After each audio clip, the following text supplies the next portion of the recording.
Bien, chers camarades, on va commencer nos travaux de ce mardi. On a pris un peu de retard, c'est dommageable, mais c'est comme ça. Avant de passer la parole à Alain pour la vie syndicale, il nous restait hier 3 intervenants sur l'anti-joguière, donc sur l'actualité. Alors tout de suite, je vais passer la parole à Francis de la... Oui, Francis Breu, j'ai la responsabilité de secrétaire général sur l'UFR FAD. Ça a été dit hier, hein, on a plaisir à se retrouver ensemble. Physiquement, on aura, nous, notre commission nationale, jeudi, qu'on a décidé d'élargir aux délégués dans le cadre de la préparation du congrès. Donc ça nous permet effectivement, ça a été extrêmement long, c'est inédit hein, dans une vie de militant de se retrouver comme ça, confiné avec nos syndicats, même la Confédé ici fermée. Alors on n'a pas été bien sûr sans se voir, et je pense que c'est Mehdi hier qui disait, hein, sur notre CGT, on a été en capacité, je dirais, de s'adapter plus ou moins rapidement, je dirais plus rapidement, à une situation qui est fortement perturbée notre vie syndicale. Donc on a été, bien sûr, en plus on est dans la communication, donc réunion visio, on a tenu nos secrétariats, nos réunions de bureau, même si faudra en tirer, hein, puisqu'on peut faire l'analyse d'une vie syndicale différente, et qu'est-ce qu'on pourra mettre à profit dans notre manière de travailler. Même si des réunions visio, quand il faut faire en 2 heures, parce que tu fais normalement en une journée, est sans doute plus difficile, mais ça a permis peut-être de travailler avec d'autres camarades qui n'avaient pas l'habitude de voir. Donc on a, dans cette période de confinement, été aussi en capacité d'appeler les camarades, et je dirais que là, on a 103 sections sur l'UFR. Et effectivement, il y a un certain nombre qui sont partis avec un avantage certain. Ceux qui avaient, avec leur syndicat, un outil codifié à la jour et qui avaient avoir les numéros de téléphone et les adresses mail. Ça a d'ailleurs permis, pour beaucoup de nos sections, à retravailler ces manquements qu'on a sur nos fichiers, à retravailler, numéro de téléphone, adresse mail. On verra si c'est propice à remettre cet outil logiciel à jour, parce qu'on s'est aperçu dans la période que c'est effectivement indispensable. Mais on se retrouve là physiquement, mais on voit bien que c'est différent, quoi. On ne se retrouve pas comme avant. On est là aujourd'hui dans Poissy, masqué, avec l'espace, je dirais, réglementaire. Et ça va sans doute perturber encore pendant un moment notre vie syndicale. Ouais, on a un virus, une maladie, moi je ne sais pas, je dis médecins ni chercheurs, je ne sais pas s'ils vont retrouver, mais en tout cas, sans handicap, chacun d'entre nous, dans notre vie collective syndicale, dans notre vie militante, dans notre vie de salarié, moi j'active qui sont au boulot, dans notre vie tout court, quoi. On est confronté à une insécurité supplémentaire. Cette société dans laquelle une force à vivre, elle est de plus en plus fréquemment traversée de crises qui se rapprochent de plus en plus souvent. On fait le lien ou on ne le fait pas, mais en tout cas je pense qu'il y a beaucoup de salariés qui doivent s'interroger. Par exemple, moi, sur les incendies en Californie, avec le ciel bleu du Nord qui était, soi-disant, impacté par les fumées qui venaient de là-bas. Donc cette insécurité supplémentaire qui va sans doute nous handicaper pendant un moment, on la traverse, alors que là par contre, c'était sciemment, hein, alors que le gouvernement et le patronat s'acharnent, s'obstinent, travaillent continuellement à nous mettre dans l'insécurité. Le conflit qu'on a traversé pendant 3 mois, qui a eu là aussi une lutte inédite, c'était aussi pour nous plonger dans cette insécurité qui nous voudrait permanente. Quand il s'attaque à nos régimes de retraite, c'est effectivement une insécurité. Quand il s'attaque à nos régimes de santé, c'est une insécurité supplémentaire. Le chômage, c'en est une, là aussi. C'est pour ça qu'il nous faut porter nos propositions sur la sécurité sociale et telle qu'on la voudrait. en y adjoignant d'ailleurs une sécurité sociale professionnelle avec le statut du salarié que nous, on met en avant. Je pense que c'est le camarade Souméno qui disait hier, c'est aussi cette crise d'une opportunité. Cette crise sanitaire a donné, on l'a vu avec la santé, hein, sans doute valider un certain nombre de propositions, de choses qu'on énonce depuis très longtemps, et que, en tout cas, on l'espère, les salariés, dans les interrogations qu'ils peuvent avoir dans la période, j'espère qu'ils pourront mesurer tout ce que propose. Je dis j'espère parce que c'est pas, ça devrait normalement se mesurer dans nos états d'organes. On verra après, mais ça ne se voit pas, partout. Donc on a là un travail énorme à faire sur cette rupture à l'âge de rentrée de la CGT, porter cette politique de rupture qu'on a besoin. Je pense, moi, qui est effectivement dans les têtes d'un certain nombre de salariés. Pour autant, c'est d'ailleurs, ça a été posé aussi hier, c'est comment on fait. Et Philippe, dans son intro, le portait aussi. D'ailleurs, c'est une orientation du Congrès confédéral. Hein. C'est comment on arrive à changer la société en changeant le travail.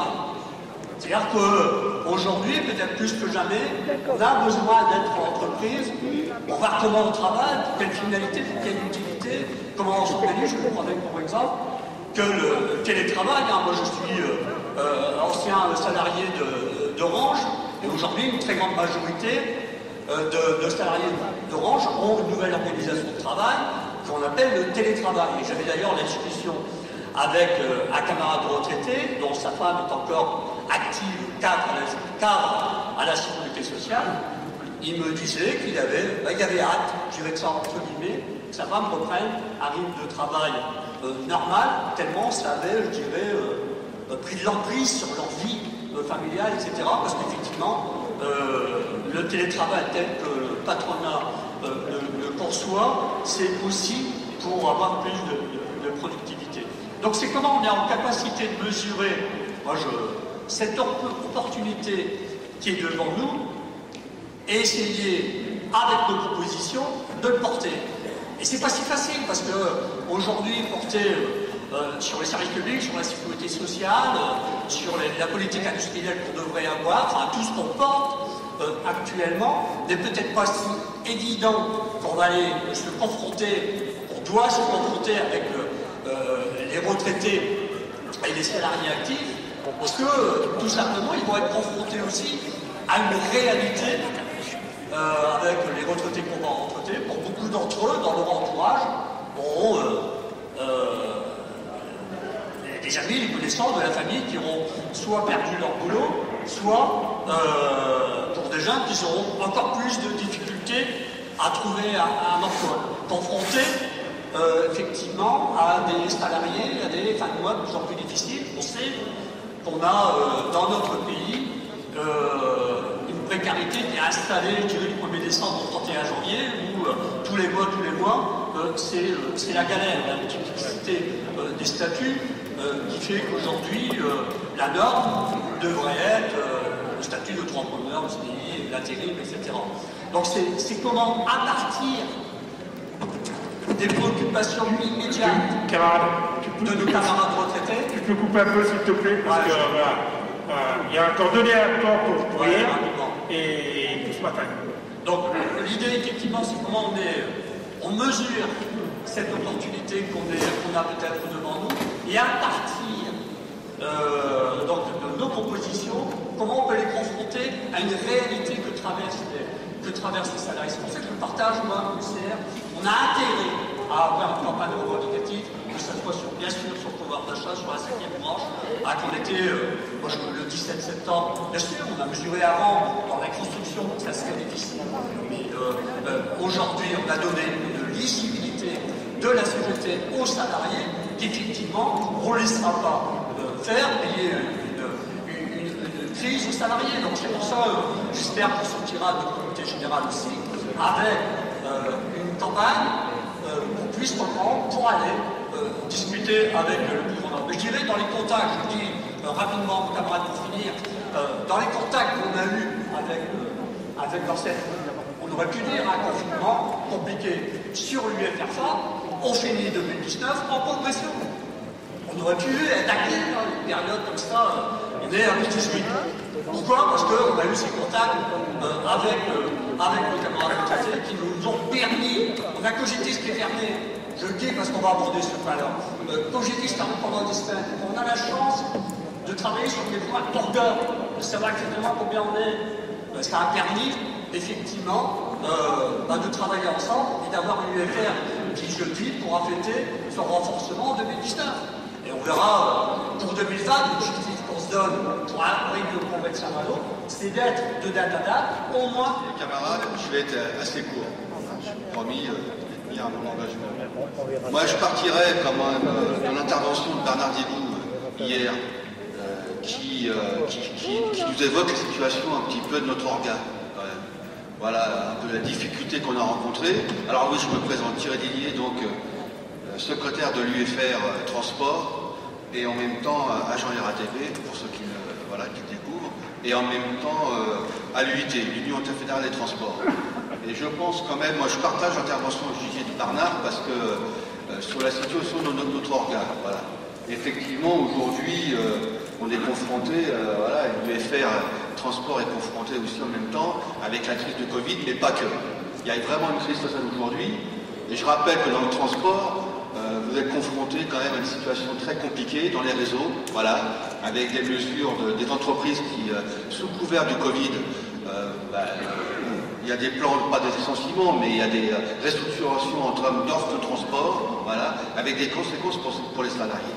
Effectivement, on est confronté à ça. Tout n'est pas à cause du Covid, mais à cause du Covid. La raison est dans les entreprises, dans les grands groupes. Aujourd'hui, les salariés souffrent, que ce soit en région, même dans l'Île-de-France, effectivement. Donc je pense quand même qu'il y a besoin peut-être de travailler, de réfléchir. Hein. On a fait le bilan du 16, on a fait le bilan, effectivement, on fait le bilan, on voit quand même les conséquences. Mais il y a besoin peut-être de réfléchir à l'UCR, voilà, chez les retraités, peut-être aussi travailler à une initiative, la construire en lien avec les syndiqués, en lien avec nos territoires, dans les futurs mois, dans l'année qui court. Parce que je pense qu'il y a besoin de lever cette chape de plomb qui est sur les salariés et sur nos militants en même temps et nos syndiqués. Il y a besoin de lever cette chape de plomb. Donc voilà, moi je suis plutôt sur une intervention un peu positive en disant oui, effectivement, le 16, on a fait le constat, on fait le constat, effectivement, mais je pense que ça va nous donner de l'espoir pour construire une initiative à peu près, un peu plus tard, peut-être, l'USR, avec les organes de la CGT, sur toutes les attaques qu'on subit. Effectivement, parce que, et puis au niveau de l'industrie, je rappelle quand même qu'il y a des boîtes qui ferment aujourd'hui, voilà, une grande difficulté sur l'industrie. Le rapporteur hier a évoqué un petit peu la problématique de l'industrie au sens large, hein, voilà. Étant dans le transport, c'est très compliqué. On voit qu'il y a des marchés qui sont passés avec des entreprises au-delà du territoire français, hein, je rappelle quand même, sur la filière Caribus, sur le ferroviaire. Bernard pourra nous en dire un peu plus, mais effectivement, donc je pense qu'il y a besoin de travailler à ça. Voilà. Moi, je ne suis pas dans le renoncement. Je suis pas dans le renoncement. L'UFRT non plus, transport n'est pas dans le renoncement. Effectivement, il y a eu le Covid, c'est compliqué, mais maintenant il faut passer une autre étape, hein, et je pense qu'on a des perspectives, comme on les construit dans l'USR, dans toute la CGT, pour porter un peu nos revendications et lever ces chapeaux de plomb qui est au-dessus de la tête des salariés. Voilà. Mais, en termes juste pour finir, en termes d'adhésion, nous, à l'UFRT, au transport, on n'est pas trop mal, d'après ce que je sais, hein, on est un peu en retard, mais bon, on n'est pas trop mal, effectivement. Voilà, mais bon, nous, il y a eu un stand-by quand même. Hein. Les camarades ont peur, on a fait des bureaux décentralisés, pas décentralisés, mais en informatique, voilà. Là, on commence à faire des réunions en présentiel. Bon, voilà, effectivement, mais c'est compliqué. Donc nous, si on veut être en phase avec les salariés, il faut quand même qu'on puisse porter, et puis leur donner un petit peu, leur lever ce chape de plomb, parce que, effectivement, c'est pas, voilà. Et donc moi, je pense qu'une initiative qui pourrait se construire dans la CGT, mais particulièrement à l'USR dans les mois qui viennent ne serait pas anodine. Voilà, partant du 16, on fait le constat, mais je pense qu'on a une marge de progression et travaillons tous ensemble pour construire une initiative des retraités, mais pas que, aussi au niveau de toute la CGT.